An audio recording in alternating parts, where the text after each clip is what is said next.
കോഴിക്കോട് കുറ്റ്യാടി ചുരം 4-ാം വളവിൽ ട്രാവലറിന് തീപിടിച്ചു. ആർക്കും അതേസമയം പരിക്കേറ്റിട്ടില്ല. അതാണ് ആശ്വാസം. നാദാപുരം ഭാഗത്ത് നിന്നും വയനാട്ടിലേക്ക് പോവുകയായിരുന്ന വാഹനത്തിനാണ് തീപിടിച്ചത്. രാഹുൽ കെ വി ഉണ്ട്. രാഹുൽ, സംഭവം സംബന്ധിച്ച വിവരങ്ങൾ. പ്രജിഷ്, വലിയ അപകടം തന്നെയാണ് ഒഴിവായത്. വാഹനത്തിൽ നിന്ന് പുക ഉയരുന്നത് കണ്ട് അകത്തുണ്ടായിരുന്നവർ ആദ്യമേ തന്നെ പുറത്തിറങ്ങിയത് കൊണ്ടാണ് വലിയ അപകടം ഒഴിവായത്. അതായത് 10 പേരാണ് വാഹനത്തിൽ ഉണ്ടായിരുന്നത്. നാദാപുരം ഭാഗത്ത് നിന്ന് വയനാട്ടിലേക്ക് പോവുകയായിരുന്നു. ചുരം കയറുന്നതിനിടെ വാഹനത്തിന് തീപിടിക്കുകയാണ് ഉണ്ടായത്. ട്രാവലർ പൂർണ്ണമായും തന്നെ കത്തി നശിച്ചു.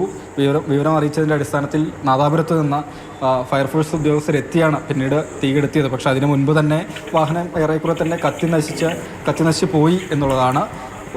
ഈ തീ പിടിച്ചത് കൊണ്ട് തന്നെ ചുരത്തിൽ ഏകദേശം 1 മണിക്കൂറോളം ഗതാഗതം തടസ്സപ്പെടുകയും ചെയ്തു എന്നതാണ്. എന്തായാലും അതിനുശേഷം ഇപ്പോൾ ഈ വാഹനത്തിൻ്റെ ബാക്കി സൈഡിലേക്ക് മാറ്റി ഗതാഗതം പൂർണ്ണമായും പുനഃസ്ഥാപിക്കാൻ കഴിഞ്ഞിട്ടുണ്ട്. ഈ അടുത്തിടെ കുറ്റ്യാടി ചുരത്തിൽ വാഹനങ്ങൾക്ക് തീപിടിക്കുന്ന സംഭവങ്ങൾ ഉണ്ടായിട്ടുണ്ട് എന്ന് കൂടിയാണ്. എന്തായാലും ഈ ഒരു സംഭവത്തിൽ ആർക്കും തന്നെ പരിക്കില്ല എന്നതാണ് ഏറ്റവും ആശ്വാസകരമായ കാര്യം. 10 പേരുണ്ടായിരുന്നു. എല്ലാവരും കൃത്യസമയത്ത് പുറത്തിറങ്ങിയതുകൊണ്ടാണ് ഈ അപകടം ഒഴിവായത്. ശരി.